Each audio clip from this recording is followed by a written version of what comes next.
મિત્રો જો હાલો આપણે હવે આખા રીંગણાનું શાક બની ગયું છે અને આવો વાલા મારા વાલા બોલો આવો રીંગણાનું શાક ખાવા જો આપણે વાડીએ પ્રોગ્રામ કરવી સેવી અને ઈ પ્રોગ્રામ પાછો અંધારામાં છે ને બધા ભાઈબંધો જવો સાંભળ્યું એ અંધારામાં પ્રોગ્રામ કરવી સેવી ધ્યાન નથી દેતી આવો મારા વાલા રીંગણાનું શાક ખાવા પધારો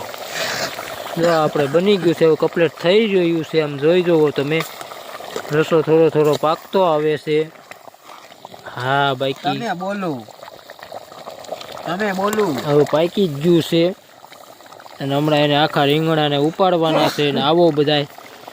ખાવા સારું હાલો જય માતાજી જય દ્વારકા દેશ બીજું તો હું